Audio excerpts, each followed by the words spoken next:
क्या क्या सुविधा है। तो पार्षदों ने कहा स्वर्ग में ऐसी कौन सी व्यवस्था है जो नहीं हो, कौन सी ऐसी सुविधा है जो नहीं हो। सब सुविधाएं हैं, जैसे मन में सोचेंगे वो उपलब्ध हो जाएंगे। जो जो चाहिए वो सब मिलेगा। डल्लभ का गद्दा मिलेगा, खाने के लिए 56 प्रकार के भोज्य पदार्थ मिलेंगे। जैसी सुख जैसी सुविधा आपने कभी सोची नहीं होगी ना, सब मिल जाएगा। कबीर बाबा ने कहा सब तो ठीक है, पर ये बताओ भैया, वहां पर राम जी की कथा होती है क्या? जैसे सिपाह वाले लोग करा रहे हैं, वैसे कभी कथा होती है? कथा मिलती है क्या वहां सुनने को? पार्षदों ने कहा बाबा जी वहां सब कुछ है, पर कथा सुनने को नहीं मिलती। कथा नहीं होती स्वर्ग में। सुविधा बहुत है, अपार है व्यवस्था, पर कथा नहीं है वहां। कबीर बाबा ने कहा इसीलिए तो रो रहा हूं, क्योंकि मुझे व्यवस्था नहीं चाहिए कि राम बुलावा जानिबा दिया कबीरा रोए। कबीर बाबा रोने लगे। पार्षदों ने पूछा ये क्या नाटक है बाबा, क्यों रो रहे हो? का राम बुलावा जानिबा दिया कबीरा रोए। जो सुख है सत्संग में सो सुख स्वर्ग न होए। कबीर बाबा ने कहा जो आनंद, जो सुख, जो शांति कथा में है, सत्संग में है, वो कभी स्वर्ग में मिलने वाली नहीं है। तो मैं स्वर्ग में नहीं जाना चाहता, मुझे नरक में डाल दो, लेकिन भगवान की कथा मिलती रहे। मुझे रो घोर नरक में डाल दो, लेकिन सत्संग मिलता रहे। मुझे स्वर्ग नहीं चाहिए, डल्लभ का गद्दा नहीं चाहिए, लेकिन कथा चाहिए। स्वर्ग जाने से मना कर दिया। ये सत्संग और कथा का प्रभाव है, क्योंकि स्वर्ग में देवताओं को भी कथा नसीब नहीं होती, केवल ये मनुष्यों के लिए है। देवता भी, भागवत जी में आपने एक श्लोक पढ़ा होगा, जब परीक्षित जी को कभी भागवत की कथा हुई या अगर सुनना हो तो 11 से 10 को यहाँ विश्राम होगा। 11 से धवरिया 7 में श्रीमद् भागवत की कथा है, 7 दिन की। तो यदि आना चाहे तो स्वागत है आप सभी का। तो भागवत की कथा में प्रारंभ में ही जब परीक्षित जी महाराज को सुखदेव जी कथा सुनाते हैं, तो जैसे कथा प्रारंभ किया ना, देवता लोग अमृत का कलश लेके आ गए। सबको समझ में आ रहा है ना? अमृत का कलश लेकर देवता पहुंच गए और देवताओं ने कहा परीक्षित जी से, महाराज ऐसा करिए, आपको मरने से डर लग रहा है ना, क्योंकि तक्षक नाग आपको 7वें दिन काटेगा, आपकी मृत्यु हो जाएगी। तो आप मरने से बचने के लिए कथा सुन रहे हो ना, तो एक काम करो, ये अमृत पी लो, अमर हो जाओगे, कभी नहीं मरोगे।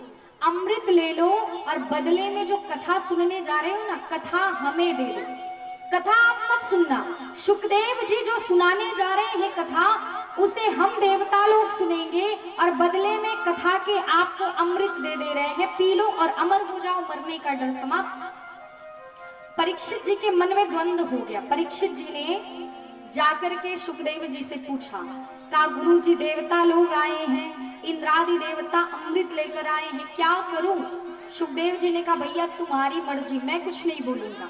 अगर तुम्हारा मन है अमृत पीने का तो पी लो, कोई बात नहीं, अमर हो जाओ।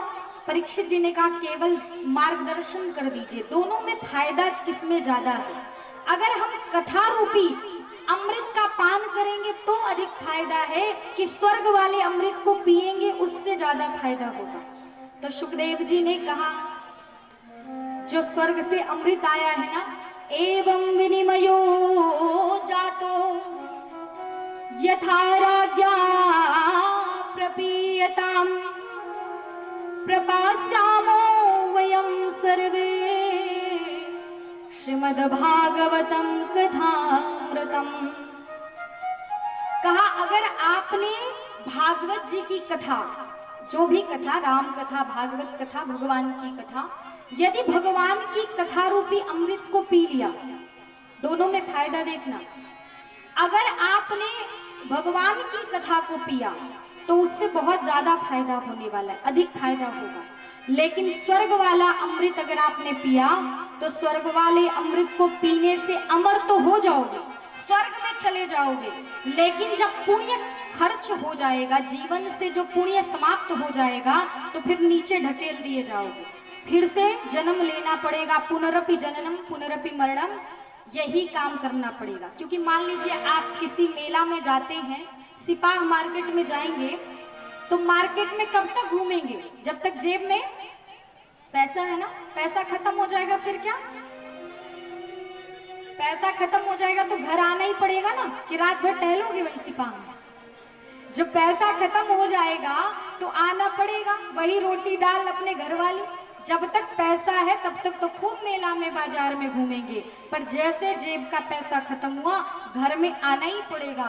वैसे ही स्वर्ग में जाने पर जो पुण्य का पैसा है वो खर्च हो जाता है, और जब खर्च हो जाएगा ना, तो सभी देवताओं को मनुष्य बनना ही पड़ता है, आना पड़ता है। परंतु यदि कथारूपी अमृत का पान कर लिया तो फिर वो आवागमन के चक्र से मुक्त हो जाता है, भगवान के शरण की प्राप्ति कर लेता है। तो यही दोनों में अंतर है। अगर बार बार जन्म मृत्यु दुख में रहना है तो फिर तो आप पी लो स्वर्ग वाला अमृत। परीक्षित जी ने छोड़ दिया स्वर्ग का अमृत, कहा देवताओं से ले जाओ ये अपना घटिया वाला अमृत, हमें नहीं चाहिए। हमारे मोती के सामने ये कांच लेके चले आए हो, हमें नहीं चाहिए। और कथा रूपी अमृत का पान किया, मुक्त हो गए। इसीलिए कबीर बाबा भी कहते हैं, मुझे सत्संग चाहिए, मुझे स्वर्ग नहीं चाहिए, मुझे कथा चाहिए। परमानंद जी का नाम आपने सुना होगा, वृंदावन के बहुत महान संत थे। अगर हिंदी साहित्य किसी का एमए में होगा किसी बच्चे का, तो अष्टछाप कवियों में नाम आता है। सबसे वरिष्ठ संत थे परमानंद दास जी, साहित्य में आपने सुना होगा।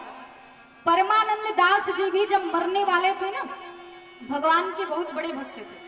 जैसे ही मृत्यु होने वाली थी तो भगवान ने प्रकट होकर के पूछा, आप बहुत बड़े मेरे भक्त हैं, बाबा ये बताओ आपको वैकुंठ में भेज दूं? परमानंद जी ने कहा, मुझे वैकुंठ में नहीं जाना कन्हैया। भगवान ने कहा, क्यों? सब लोग तो वैकुंठ के लिए तरसते रहते हैं, आप वैकुंठ में नहीं जाना चाहते? परमानंद दास जी ने कहा कि काह करो वैकुंठ ही जाए, का क्या करूंगा मैं वैकुंठ का सुख लेके, नहीं चाहिए। कन्हैया जी ने कहा, फिर क्यों? आप यही क्यों रहना चाहते हो, वैकुंठ नहीं जाना? का जहां नहीं नंद जहां न यशोदा, और जहां नहीं गोकुल गोप न गाई, काह करो वैकुंठ ही जाई। का महाराज ऐसा वैकुंठ नहीं चाहिए जहां नंद बाबा का दर्शन न हो, जहां यशोदा का दर्शन न हो, जहां गोप बालकों का दर्शन न हो, जहां गाय न दिखाई दे, जहां पर गोकुल न हो, ऐसा मुझे वैकुंठ नहीं चाहिए, छोड़ दिया। तो भैया कहने का तात्पर्य कि भगवान की झांकी, भगवान की कथा बड़ी दुर्लभ है। बड़े बड़े संत इसकी महत्ता स्वीकार करते हैं, और उसी कथा में पावन गंगा में स्नान हम सभी लोग कर रहे थे। तो कल कथा का विश्राम कहाँ हुआ था? जोर से बोलिए, याद है ना सबको? भगवान श्री शिव देवाधिदेव महादेव सती के साथ वापस आए थे कैलाश पर्वत पर। शिव जी ने अखंड समाधि लगा लिया, 87,000 बीत गए। गोस्वामी जी चित्र खींचते हैं कि बीते संवत सहस 87, बीते संवत सहस 87, तजिय समाधि शंभु अविनाशी, तजिय समाधि शंभु अविनाशी, तजिय समाधि शंभु अविनाशी, तजिय समाधि शंभु अविनाशी। 87,000 वर्ष बाद, यहाँ तो 87 मिनट छोड़ो, 87,000 तो बहुत दूर की बात है। हम लोग 87 मिनट क्या 87 सेकेंड भी अगर कोई कह दे कि जरा माला लेके जब करो, तो 10 काम याद आते हैं, उसी समय सब काम याद आता है।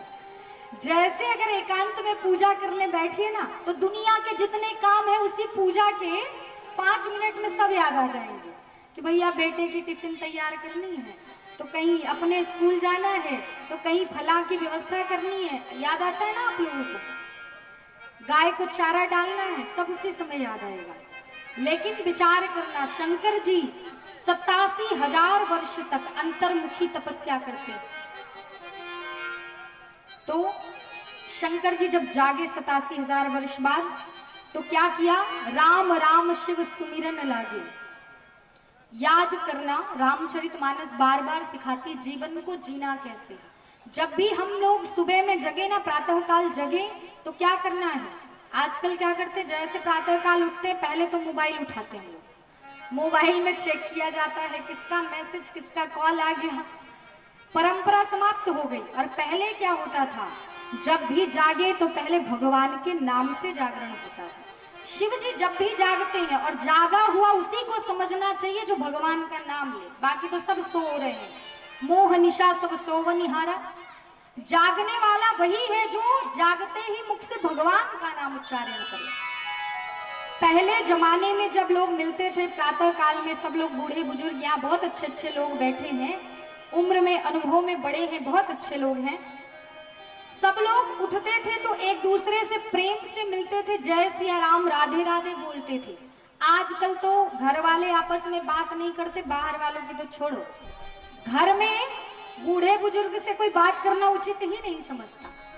माताएं अपने बच्चों को दादाजी के पास नहीं जाने देती, न दादी जी के पास बैठने देती, कहती उनको खांसी आती, बीमारी लग जाएगी, आओ इधर।